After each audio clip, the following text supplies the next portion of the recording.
Magandang araw sa lahat ng mga Pilipino sa mang sulok ng mundo, Luzon, Visayas at Mindanao. Ito ang KABIRDA Lanz channel at ako si Lanz. Para sa hindi pa nakapag-subscribe, paki-subscribe naman at paki-like and share. At kung meron kayong masasabi sa video ito, paki-comment at pag-usapan natin sa comment section para naman tayo magsama-sama panghabang buhay. Paki-hit ng notification bell at tayo magsama-sama forever. Okay, nandito na ang balita. Yes, thank you, Madam Chair. May I respectfully manifest that after this, before we sign the BICAM report, please give us enough time to read over again and check for everything, Madam Chair, before we sign. Para hindi tayo magmukhang tanga after signing, Madam Chair. Good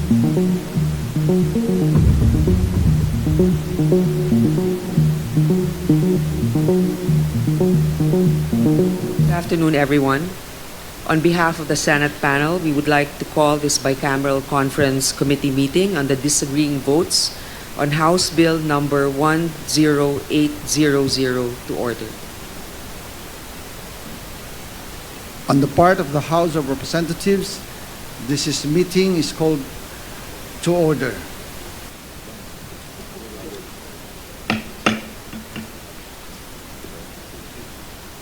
First and foremost, I would like to acknowledge and greet our counterparts from the House of Representatives, especially to the Speaker of the House and also our counterpart, Congressman Zaldico, and the House leadership. On the part of the Senate, let me state for the record the members of the Senate panel: Senator Cynthia A. Villar, Senator Ronald Bato de la Rosa, Senator Pia S. Cayetano, Senator Win Gatchalian, Senator Christopher Lawrence Bong, Senator Lauren Legarda, Senator Amy Marcos, Senator Joel Villanueva, Senator Juan Miguel F. Zubiri, Deputy Majority Leader Senator Joseph J.V. Victor Ejercito, Deputy Majority Leader Senator Mark A. Villar, Deputy Minority Leader Risa Hontiveros, Majority Leader Senator Francis Tolentino, Minority Leader Senator Aquilino Coco Pimentel, Senate President Pro Temp Senator Jinggoy Estrada, Senate President Francis Cheese Escudero, and yours, Senator Grace Poe. The Chair would like to acknowledge the presence of the Speaker of the House of Representatives, Honorable Ferdinand Martin G. Romualdez, and the House members of the House panel. Senior Deputy Speaker Aurelio Dong D. Gonzales Jr., Deputy Speaker David J.J. C. Suarez, Majority Leader Manuel Jose Manix M. Dalipe, Deputy Majority Leader Jude A. Asidre, Deputy Majority Leader Neptali M. Gonzalez, Senior Vice Chair Stella Luz A. Kimbo, Vice Chair Jose Joboy S. Aquino, Vice Chair Raul Angelo Gil Bongalon, Honorable Romeo M. Acop, Honorable Leandro Jesus F. Madrona, Honorable Michael John R. Duabit, and Minority Leader Marcelo C. Libanan. Marcelino.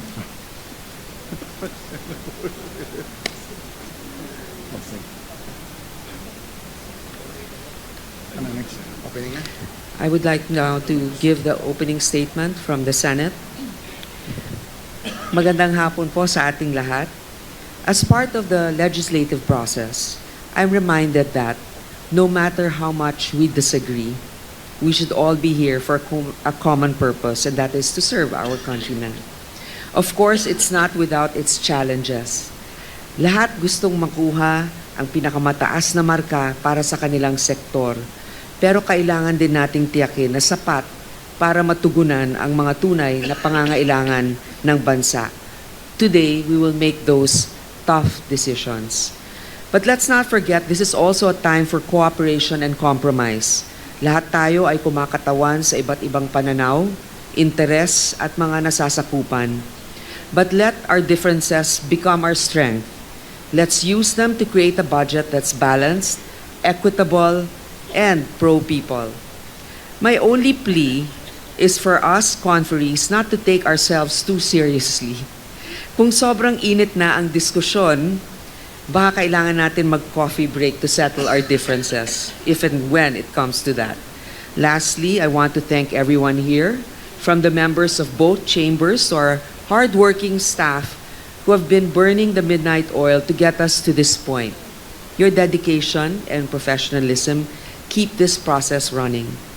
And to our colleagues on the other side of the table, let me say this.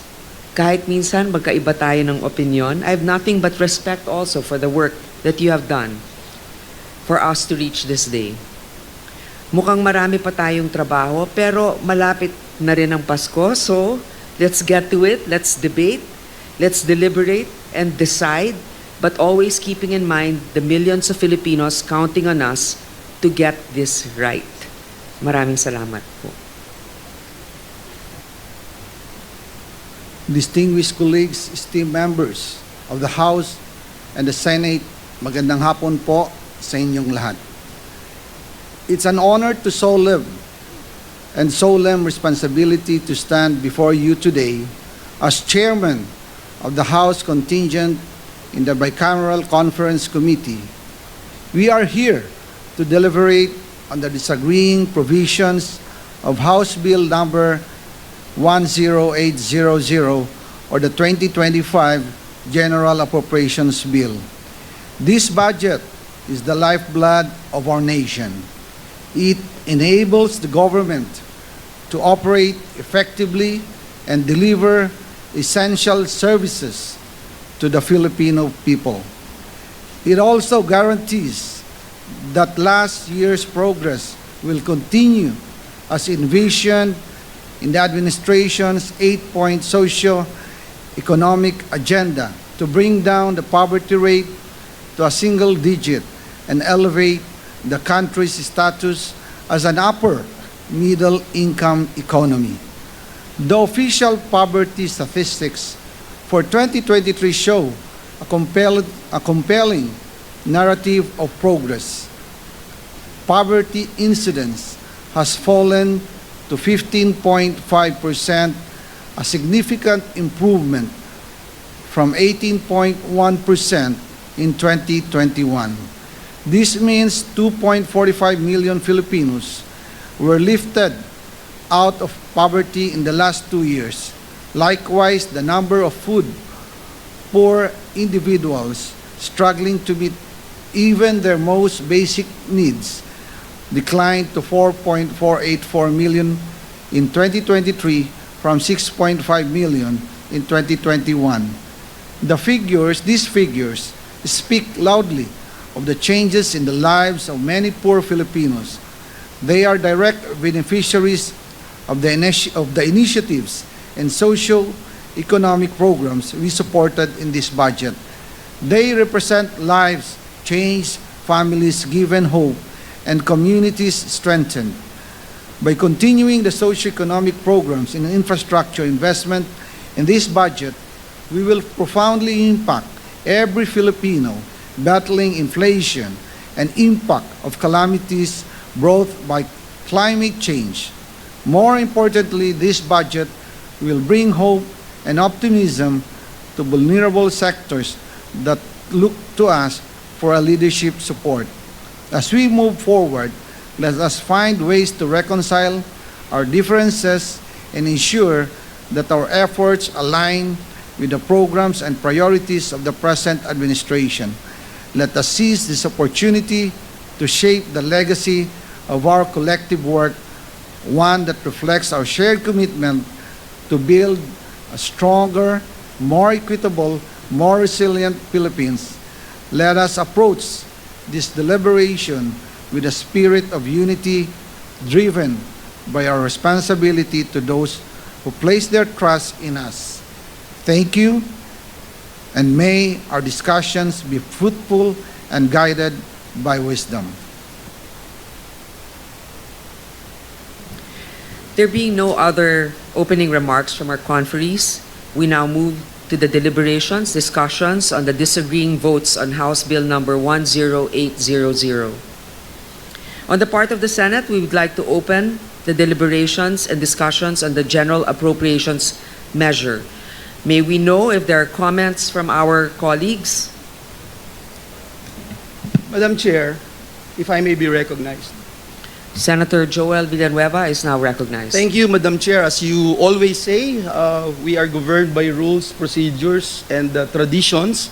And as tradition dictates, Madam Chair, to resolve the disagreeing votes on House Bill number 10800, may I respectfully move that a technical working group be constituted, composed of the technical staff from the Senate Committee on Finance and the House Committee on Appropriations to identify and clarify the areas of disagreement on this particular measure, House Bill number 10800, for the consideration and discussion of the members of the Bicameral Conference Committee. I so move, Madam Chair.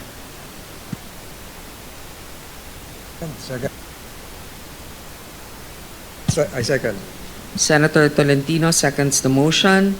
There's a motion which was duly seconded. There being no objection, the motion is approved on the part of the Senate. On the part of the House, is there any motion?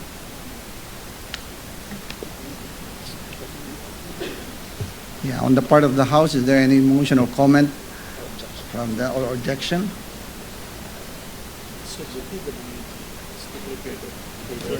Okay.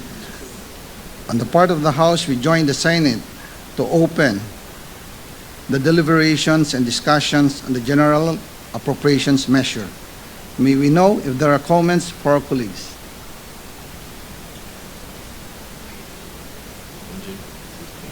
Mr. Chairman, may I please be recognized? Mr. Chairman, on the part of the House, I move that we adopt the same motion of the Senate panel to constitute a technical working group composed of the Committee on Appropriations officials. I so move, Mr. Chairman. Second, Mr. Chair. Is a motion? Is approved.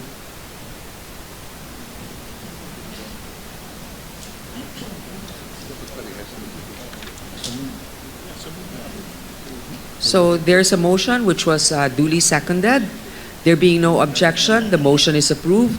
Thank you very much, Your Honor, our dear colleagues, for the trust you have placed in Chairman Ko and myself. We will make every effort to fulfill our responsibilities to the best of our ability.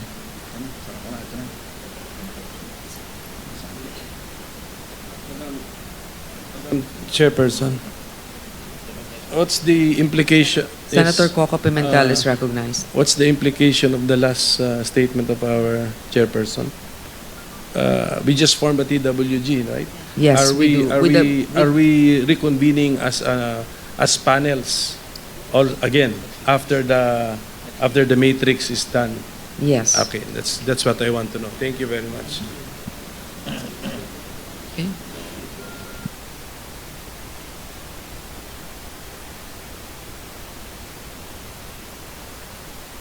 Madam Chair. Senator Risa is recognized. Salamat, Madam Chair. Dagdag po dun sa kinlarify ni Minority Leader of the Senate.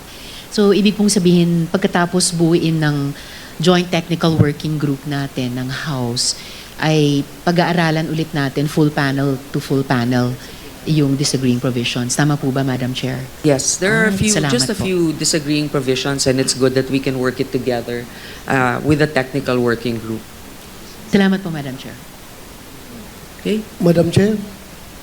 Senator Madam Bato Chair. de la Rosa is recognized. Yes, thank you, Madam Chair. May I respectfully manifest that after this,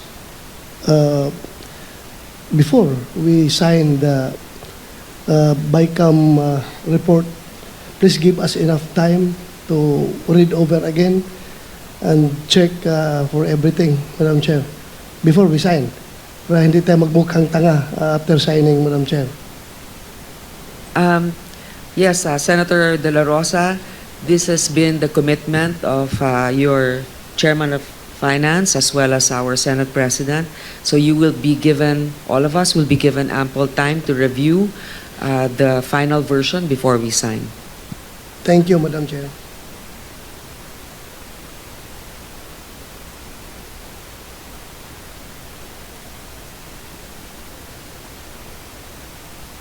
Yes, may I recognize Senate President Francis Escudero or Senator or Speaker Martin Romualdez for any remarks?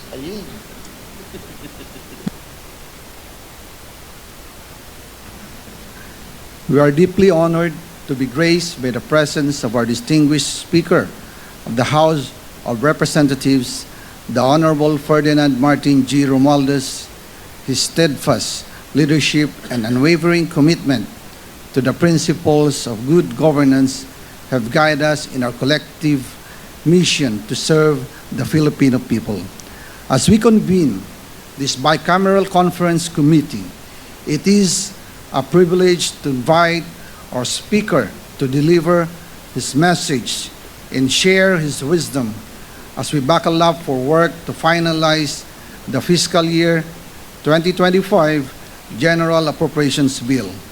Ladies and gentlemen, distinguished colleagues, let us warmly welcome the Honorable Speaker Ferdinand Martin G. Romualdez. Honorable Speaker. Thank you, Mr. Chairman. Good afternoon to my esteemed colleagues at the Senate, led by the Senate President, Senator Francis Chis Escudero, Senator Jinggoy Estrada, Senate President Pro Tempore, and of course, Chairperson of the Senate panel, Senator Grace Mo. To my fellow colleagues from the House of Representatives, partners in public service, today we're here to iron out the differences between our both houses' versions of the 2025 General Appropriations Bill, a budget that has the power to either improve or disrupt the lives of millions of Filipinos. This is no ordinary task. We are not just crunching numbers. We're crafting solutions to real problems faced by real people every single day. In the House, we've worked hard to ensure that our version of the budget reflects the priorities of the Filipino people. We focus on what's urgent, keeping food prices down, creating jobs, making healthcare accessible, improving education, and ensuring disaster preparedness. I'm sure our counterparts in the Senate share these same ideals and goals. So now it's up to us in this BICAM to bridge the gaps, not just between the House and the Senate, but more importantly, between our people need, what our people need and what we can deliver. This is where we prove that we're capable of working together, not just as representatives of our respective chambers, but as leaders who genuinely care about the future of our country. We may have different approaches, but the outcome must be the same. A budget that works for everyone, from farmers in the rural provinces to workers in the urban centers, from small business owners to young students dreaming of a better life. Let's keep things practical and straightforward. We don't need to overcomplicate this. Let's focus on what will make the biggest difference for the Filipino people. The programs that matter, the services that they rely on, and the investments that will move this country forward. Those should be non-negotiable. We're all here because we've been trusted with a responsibility. Let's live up to that trust.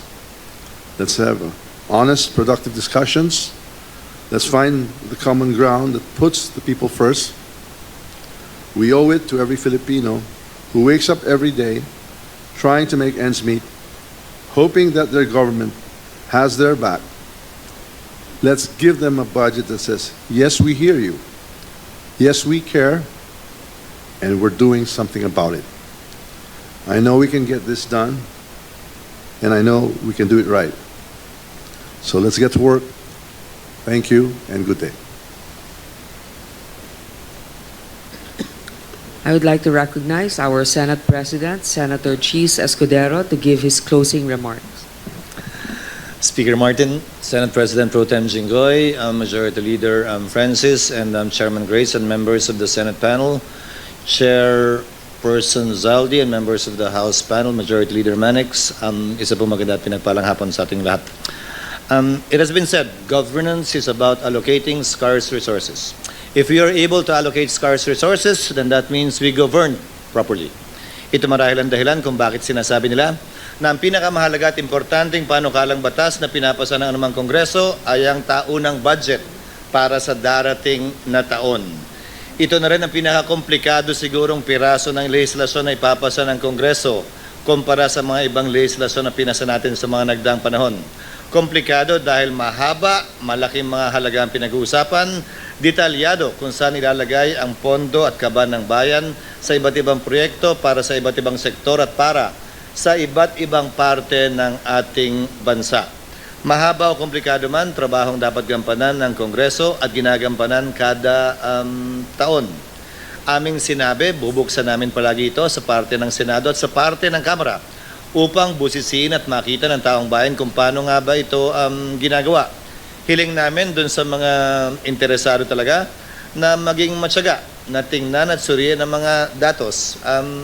Hindi birong basahin yung 5 volume ng budget para sa parte ng mga chairman at vice chairman na nagbalangkas ng mga bersyon ng Kamara at ng Senado. Pero sa panig ng Bicameral Conference Committee, mas komplikado yun. Dahil kailangan nilang pagtugmain yung magkakaibang mga halaga na nilagay, nilipat at kinuha mula sa iba't ibang item sa panukalang budget na isinumite ng executive branch. Mahaba't komplikado man, inaasahan ko na sa takdang panahon pa rin sa darating na linggo, bago tayo mag-adjourn para sa Christmas break, ito'y matatapos, mapagtitibay na magkabilang conference panel at maibibigay sa Pangulo bago magpasko para kanyang ma-review at mapagtibay ito bago pumasok ang darating na taon. Hopefully, we will be able to perform our job within the prescribed time, within this year, so that when we start, come January 1, 2025, we would have had already an approved budget that the Filipino people can rely on and hopefully aspire to see in the next coming months, in the coming year. Bago ako magtapos, nais ko muling pasalamatan ang mga miyembro ng Senado sa trabahong pinakita nila sa mga nagdaang linggo para mapasa namin ito. At gayon din ang aming mga kasamahan sa Kamara sa mas mahabang oras na ginugol nila dahil mas marami kayo para mapagtibay ito sa parte at panig naman ng Kamara.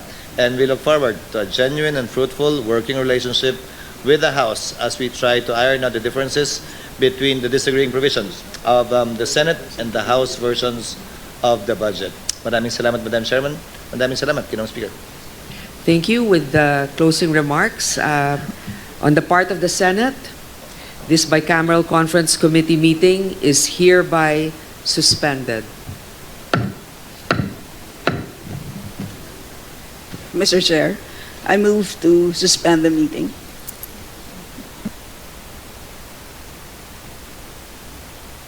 It has been moved and seconded. The motion is approved. On the part of the House, this bicameral conference committee is suspended. Speaker, hingi lang po kami ng comment, sir, on the recent developments and the impeachment po.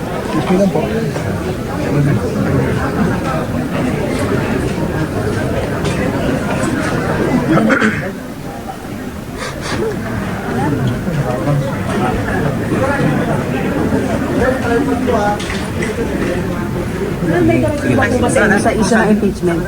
Ha? No. Wala pa so far. Tingnan natin kung ano mangyayari. Sa investigation ng quad. Ano? Nag-ugat daw sa investigation ng quad. Hindi ako naniniwala doon. Sir, papayag ba kayo na pataasan po yung budget ng OVP po from 733 million dito po sa BICAM? Ay, nagsalita na po kami. Meron na po kaming position eh. That you will not allow it, sir? Na ano? That you will not allow it po na madagdagan, sir? I don't know.